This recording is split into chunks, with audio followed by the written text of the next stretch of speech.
like that shit.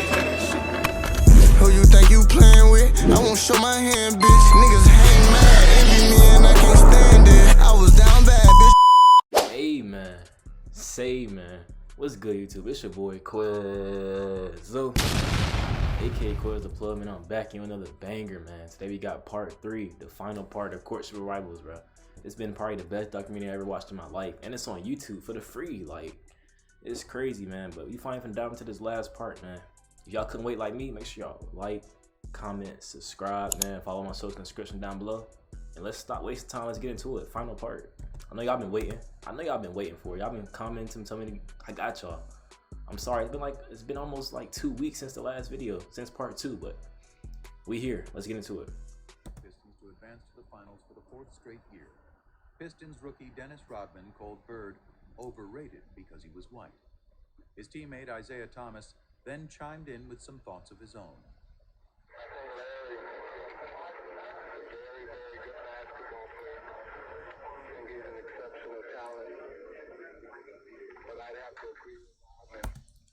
No way he agreed with Rodman. I ain't gonna lie, you messed up. Larry Party gave him 60 points. I ain't gonna lie. I don't know why they would say something like that. If he was black, he'd be just another good guy.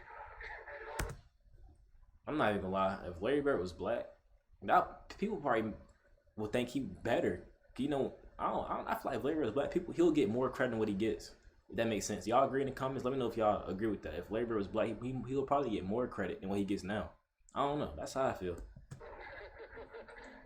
I can remember in the locker room, I think it was Jack McMullen came up to me and said, Isaiah just said, boom, boom, boom, boom.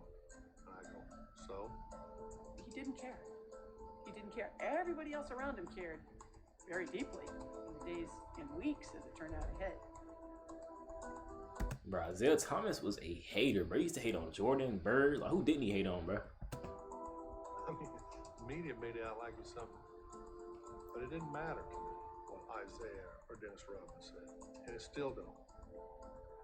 It has no bearing on what I do in my life. He doesn't see race. He really doesn't. That's good. And he could have. This guy grew up. I'm happy Larry Bird, he grew up with that mindset, that mentality that like race didn't matter, bro. If you're good, you're good. If you're a good basketball player, you're a good basketball player. If you're a good human, you're a good human. Like, race do not matter. Like, that's what a lot of people, they try to put race in everything. Like, bro, like race was literally created to divide people, but we not finna get into all that, bro. This is just a basketball documentary, even though it's getting a little political, but we not finna get into all that. Doesn't. And he could have. This guy grew up poor, white, in southern Indiana. Southern Indiana, the home, by the way, of the modern Ku Klux Klan. That's How crazy. he managed not to be affected by the cultural milieu that he grew up in is, I think, a miracle. To me, it's inexplicable. When I was in about 6th or 7th grade, I couldn't wait till school to be over because I knew over on the courts, the waiters in the hotel would be over there. They were black, older, and they let me play. I always looked at that as I got an opportunity to play against a black man. They treated me good. I couldn't wait to play against the best, and at that time, they were the best. And in 1987, as Bird vied with Magic to be the best, the flap over Isaiah Thomas's racially fueled remarks forced Bird to address his least favorite topic at the worst possible time. I had to go to a press conference. It was in LA, trying to get ready to play the Lakers, and tell people I didn't care. This don't bother me. The main thing is if the statements or whatever was said doesn't bother me, I don't think it should bother any of us. From playing all year, trying to get back to the finals and play against Magic, this was a distraction. Bird was facing off against Magic for the Bird third be time locked in 4 in. years. And if their relationship had softened, the determination to beat each other had not. As Game 4 proved, the level of competition between them was higher than ever. Bird played awesome down the stretch of that game. Trailing 2-1 in the series, the Celtics were down by 1 point in the final minute of the game. But Larry Bird wouldn't be easily vanquished. Another Bird redemption game.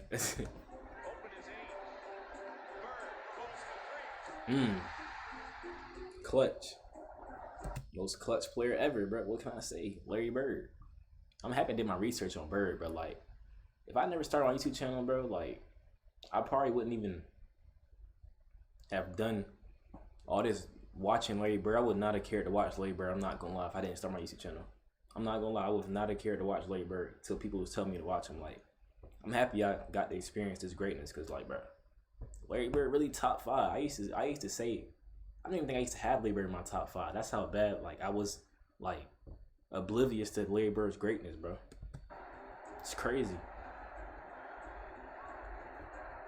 With 7 seconds left, though, the Lakers still had life. 3 years earlier in the '84 finals, Magic had flubbed a similar situation. But this was a different Magic, one with a whole new bag of tricks. My man switched to Kareem. It's that hook shot. Hill jumped out to me. As soon as I saw Kevin, I said, oh, I'm taking it. Kevin too Magic slow. puts it on the floor, a couple head and shoulder fakes. He raised up in the air, and there was nobody that was going to get that shot.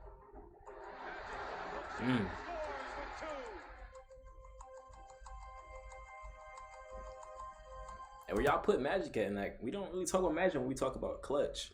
Where y'all rank Magic in terms of clutchness, like that clutch gene? I don't know, cause I haven't really watched too much of Magic clutch shots or clutch moments for real.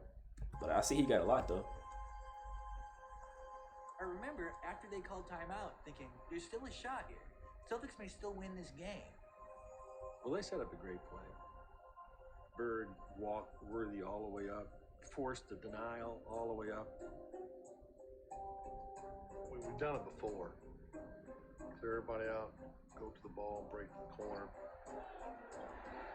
He caught it here, and as he caught it, all he had to do was turn.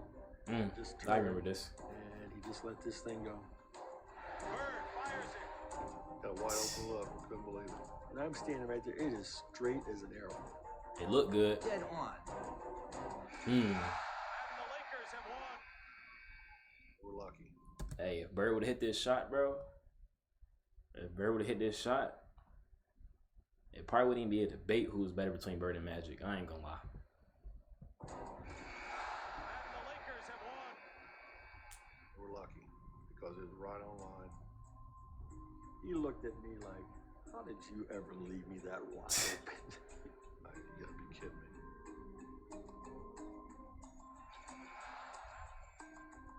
Changed the whole series. The Lakers won the series in 6. And in the aftermath of a year in which Magic had won his first MVP, the rivalry suddenly took on a new tone. Magic's just a great basketball player. He's the best I've ever seen, you know. Unbelievable. I don't know what to say. I was shocked that he said it, because I thought to myself, maybe this is the beginning of a new era that's not going to include him.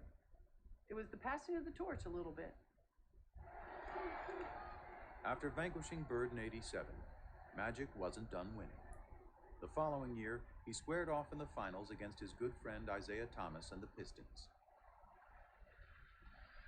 beating them to become the NBA's first repeat champions in 2 decades.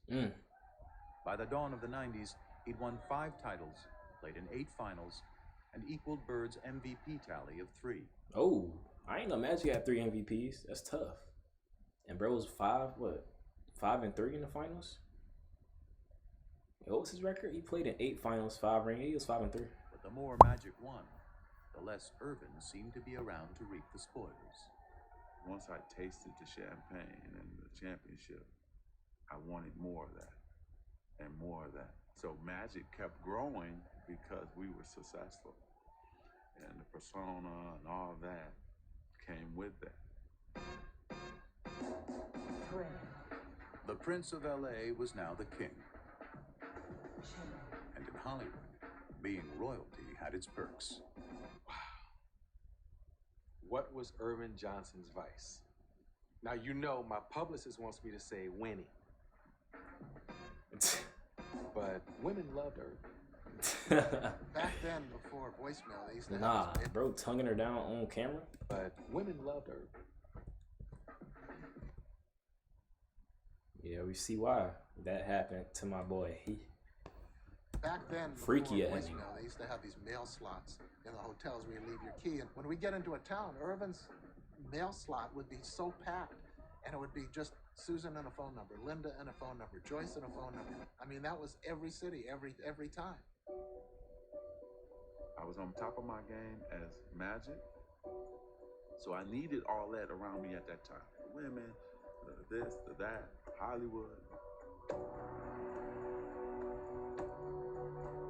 Magic was living in a context of sybaritic excess from the minute he walked in the door, and he developed a sweet tooth. A sweet tooth? Sex with several women at the same time. Yeah. Hold on. Sex with several women at the same time. Yeah. Like I said, women have different fantasies. Some want to be with 2 or 3 at a time. You know, one time I had 6 at one time. That's just 6? Yeah, bro was reckless. I ain't gonna lie. Damn. I really do believe he looks upon Magic Johnson as a movie character he played. I think Irvin got overwhelmed in LA by what it meant to be a star. That's probably true that the Magic ego swallowed Irvin a little bit, but that's okay because I couldn't win 5 championships without that. Through all of this haze of women and money and fame and fortune, he still kept basketball at number 1. He never seemed to lose that focus. Larry had 2 jobs his last 7 years of playing. It was playing basketball, and then it was him being committed to taking care of his back. He had first heard it in 1985, building the driveway at his mom's house back in French Lick. Why is Larry building driveways, bro? You're Larry Bird. If you don't get somebody to build that for you, He decides to do it himself. well, the money probably wasn't the same back then, but still, bro. Larry Bird, the superstar, too humble. out there breaking his back, literally shoveling gravel. And that was the beginning of the process. I would see him on TV laying down, and then they told me that he had to lay down on planes, different things like that. And I was like, wow. As Magic soared through the prime of his career, Bird was breaking down. His deteriorating back and punishing style of play proving an excruciating mix. It's From tough. 88 to 92, it was painful to watch. It was painful to cover. Larry is quite ornery when he's not feeling well, which means he was ornery for those next 4 years. He could manage the pain in a way that very few people can do. There'd be days he could come in the office and he couldn't stand up straight. But even after 2 ruptured Achilles tendons, 2? surgery on his back in 1991, Bird kept going to work.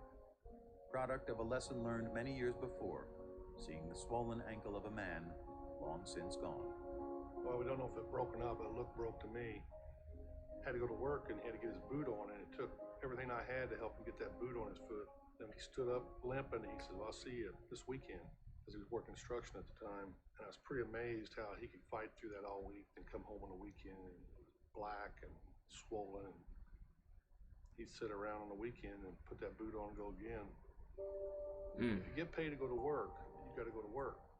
It was a situation that he would. Man, that's that mindset men had back in the day that we losing nowadays, bro. Like, you gotta grind for your family. Like, your family gotta eat somehow, bro.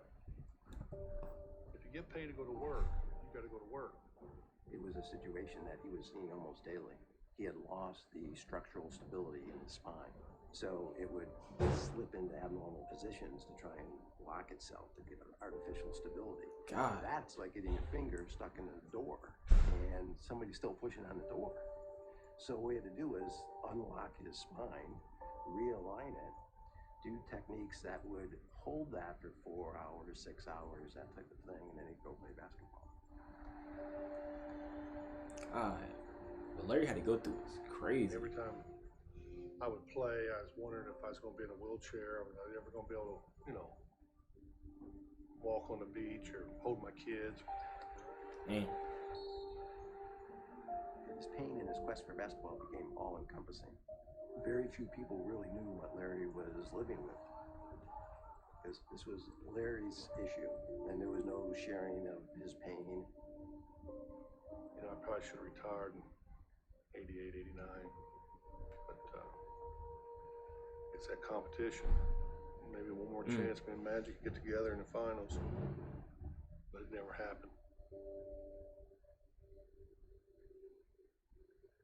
sleeping, really, laying down, just waiting on the game, and phone rings, and the voice says, "Hey, you gotta come back to LA." And, okay, why? Well, I can't tell you till you get to LA. Guess it's the part. So I said, okay. 2 hours later, he was in the office of Lakers team physician Michael Melman. Dr. Melman starts to tell me that, through the physical that I took, that they discovered that I had HIV.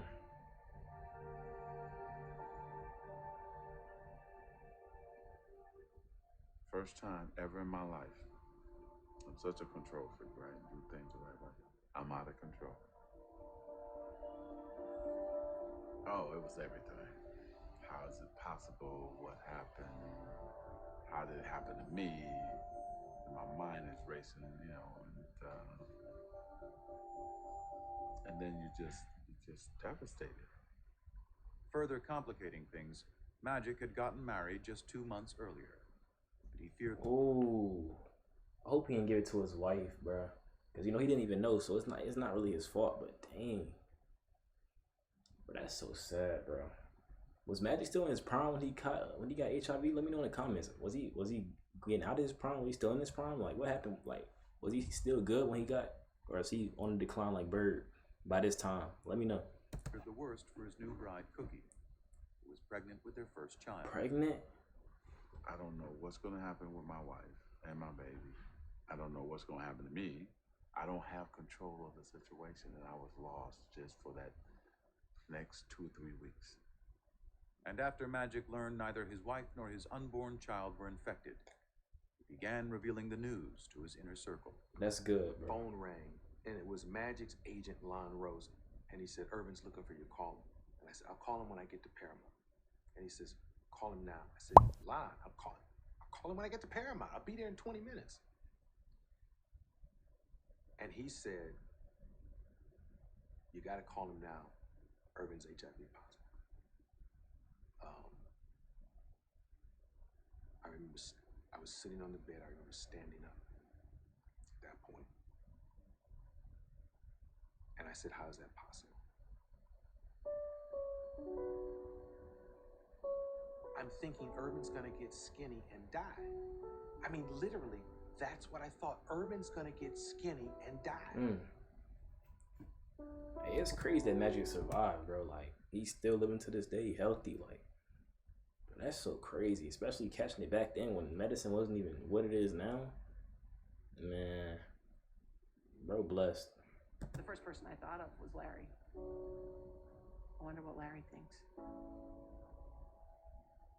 The day that I heard about Magic, it just sort of changed my love for basketball. It shook me up. You get that feeling, probably the same type of feeling I had when my father died. He wants to understand why, how can I talk to him? I need to speak to him. It was just really important for Larry to talk to him.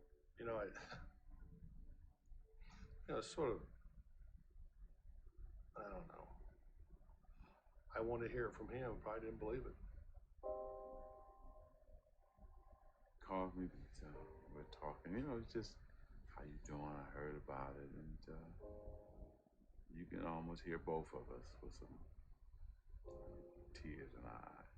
And I'm choked up because he did call me. And,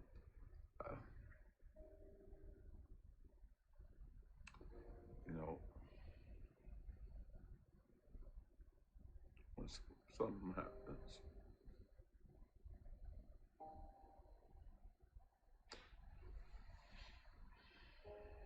to you,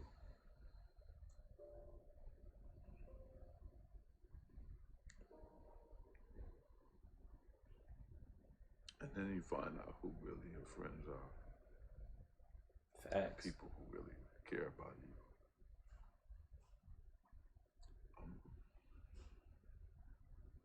You figure all those battles, all those things we had to go through as warriors, as competitors, and as men, But here this man says, hey, you know what, man, you're okay. And so that was the greatest moment for me too, you know, to have him check on me and to make sure I was okay. That's facts, bro. Whenever something happens to you, that's when you know who your real friends is, bro. People in your family, people around you every day, but as soon as something happens, who calling you, who checking up on you, who making sure you straight. The fact that Larry did that, bro, and they, you know, they friends, but they close, but they ain't like, you know, they family, they talk to each other every day. Bro, it hit different. First of all, let me say good after late afternoon. Because of the HIV virus that I have attained, I will have to retire from the Lakers today. It's the only press conference I've ever been in where I've seen reporters cry. I mean, we thought this guy was in total denial. I plan on going on living for a long time, bugging you guys like I've always have. We thought this smile was going to be wiped off his face forever, and he was going to die. We're going to watch him die in public. I just remember in the room he was joking, and I'm sitting there looking at him crying, and he's like, "Coop, man, I'm gonna be okay. I'm gonna be okay. It's gonna be all right." I am gonna go on. I'm gonna beat it, and I'm gonna have fun. Sure, come on. You're going to beat this? And to him, it was a contest.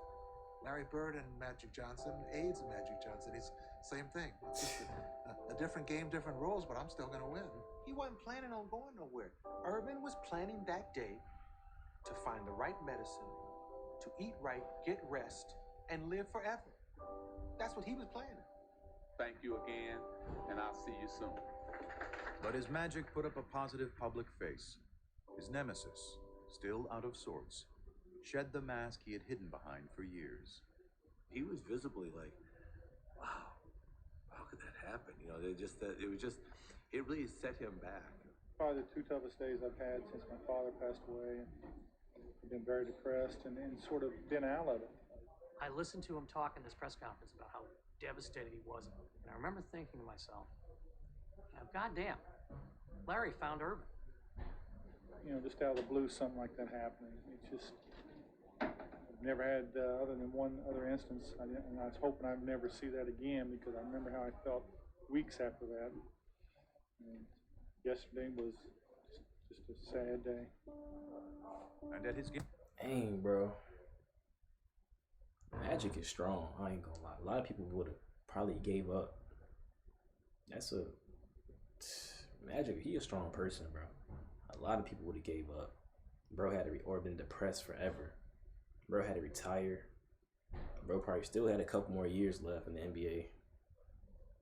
It's honestly sad, man.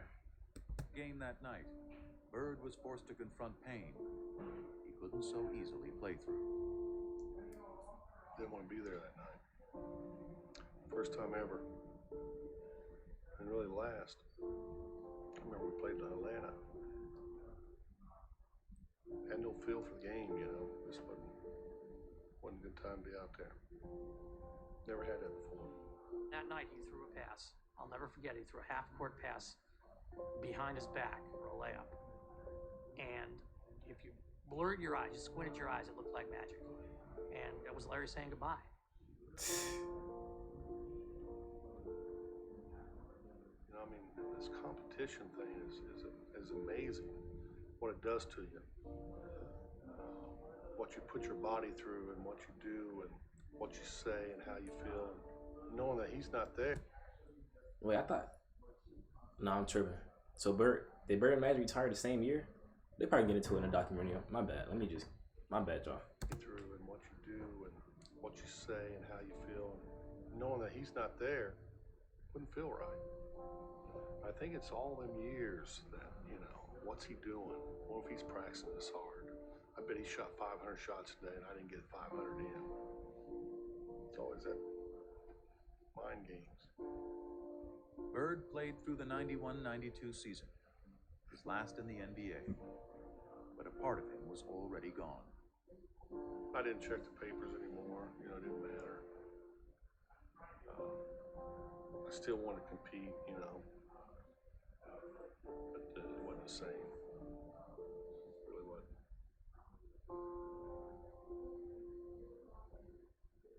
the exception of that year when he was called Tragic Johnson, because on the basketball court, things didn't shake down properly. This is the first time I'm hearing ignorance, hatred, vicious, nasty things. There was some of my former teammates who had their own little things that they were talking about. Why this happened to me. You know anybody else that's heterosexual that got it? Come on, man. You're in denial. I've been... They was trying to question his sexuality, because, come on, bro. That's crazy. That's... Bro. Gay, faggot, Urban's lover. I've been called all that shit. Lon Rosen got a call from Isaiah Thomas asking, you know, I keep hearing Magic's gay. And Lon said, well, for crying out loud, you know better than anybody he isn't. You're one of his best friends. And he said, well, we don't know what's going on in Hollywood. And the fact that Isaiah was questioning why he got this, I think it was really, really hurtful to him. He used to say, you know, I don't want people to stop shaking my hand, giving me my hugs. He loves to be loved. And that's what bothered him the most, that people would change in relationship to him. He would show up at the Lakers facility to work out and to shoot some baskets, and he'd try to engage his teammates and say, hey, you want to play a little one-on-one before practice? And, oh, geez, no, I can't. I got to go get taped. Or, oh, geez, I got work to do. I got to do something else. The worst thing of all this, that I couldn't play basketball. I don't even think dealing with HIV. It was I couldn't play. The game, the surroundings was his whole world. That's his personality. When you take that away, you know, you're hurting. I knew he was hurting in a big way. The only sex is safe sex, and that's no sex. As basketball went on without him, Magic performed ably in his new role as HIV educator and spokesman. I'm gonna help in every way that I can. But he still pined for the arena, which had made him a star. So when he was invited to play in the 1992 NBA All-Star Game, that's what I was saying. I was like, let me just watch. He jumped at the chance, promptly stealing the show and winning MVP honors. But that was just a warm-up. The encore Magic had up his sleeve. He's not done yet, because we're going to go to Barcelona and bring back the gold for everyone here in the United States. He went to the Dream Team that same time. For the first time ever, NBA players would be competing in the Olympics. And Magic, armed with a message, was not about to miss the show. It would have proved to people that you were not going to get the disease playing against me. And then also for me too, personally, you know, it was therapy. It was a way to say, man, facts. Yeah, you get to do this one more time. I can't imagine how that feel, bro. Your own friends don't even want to play against you because they think by even touching you, they gonna catch the disease.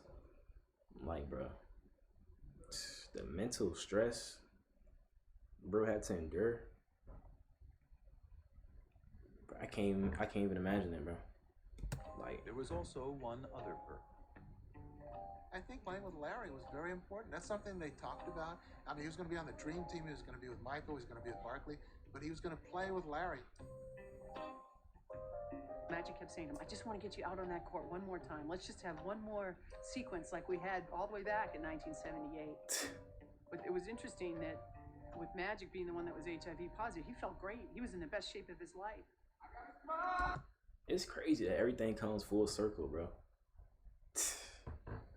Like, Magic being the one that was HIV positive, he felt great. He was in the best shape of his life. He had worked so hard to make sure he didn't go there as a token player. And here was Larry, who couldn't even practice, who could barely move. But you know what? Didn't matter. We were still together.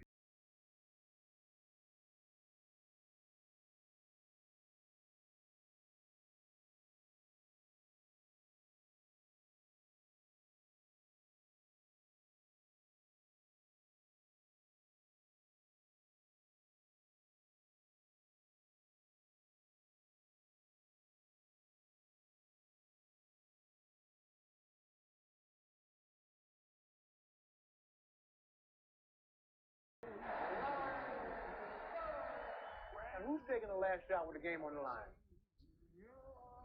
When I got my opportunity, I still was Magic. Magic. 14 years after they'd first crossed paths, 14 the smiling years. kid from Lansing and the shy boy from French Lick were happily back together in Barcelona. But it took just one glance outside their hotel's front door each morning for them to see that as far as they had come, they were as far apart as ever. Only way you walk out that door if you wanted attention. But I asked this guy, I go, how can you get around this? There's got to be a way. Lo and behold, there was a side door. You can go wherever you want. I was going to tell him about it, but seeing that smile on his face, the closer you got to that front door, come on. He didn't want no side door, you know, Urban. You go right in the middle of them. Turn the long way, sweetheart.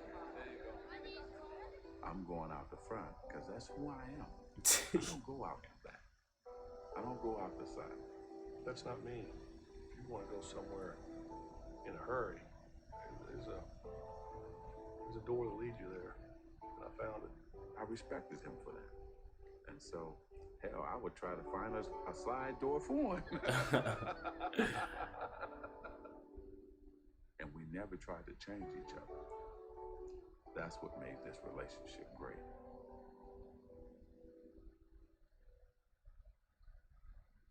One of my pet peeves always is when people say, oh, Michael Jordan saved the NBA. Bullshit. Bullshit. Magic and Larry saved the NBA. That's who saved the NBA. Magic and Larry. Y'all agree? I wasn't here to see, so this is y'all debate. I don't know who saved the NBA. They say it was Jordan. Then they say first it was Magic and Jordan. It was Magic and Bird, and then Jordan came and like just took it to another level. Is that how y'all feel? Let me know in the comments. Magic and Larry. Bird and Magic. To the millions who once watched them, now more than ever, they are inseparable. A pair of athletes thrown together by the cosmos to compete. A pair of men who discovered a bond in the midst of that competition. Decades removed from the height of their rivalry, their bond endures. Two impossibly different men with a connection only they can fully grasp. It's almost like a private little club, and only the two of them are in it. And every once in a while, they need to show up to have a reunion and pay their dues to each other. But they don't need the day-to-day contact that most friends need. It's just not that kind of relationship. I always get this good feeling when I know I'm going to see him because he makes you feel good. You know, he really does. He's unbelievable. He's very private, but if he's your friend, man, you got a friend for life.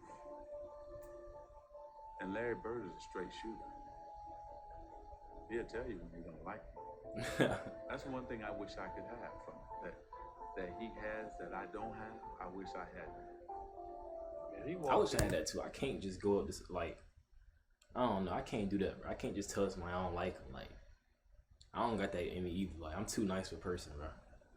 Like I'm too nice to a fault. Like I can't do stuff like that. That's one thing I wish I could have from him. That he has that I don't have. I wish I had that. Man, he walked in here, this whole room had changed, and maybe that's what I always wanted to be, but it's good.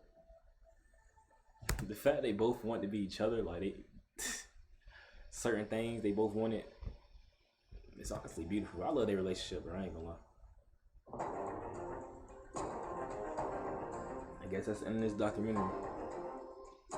I ain't gonna lie, beautiful. Whoever made this, bro, salute to you. This was perfectly put together. Like, it didn't taught me so much. Like, my respect for Bird and Magic is just, like, it just keep going up and up. I ain't gonna lie. Like, their relationship, like, that is crazy, man. Greatest rivalry ever. Greatest duo ever. Like, come on, bro. If y'all enjoyed this documentary like me, make sure y'all like, comment, subscribe, man. Let me know what y'all react to next. I got y'all, bro. And I'm out. I let down the sunroof, we shoot out the sunroof. You know you're not gun proof. You gon' keep on fucking around till we fuck around and come through. I had to switch my flows up, ain't got no bum.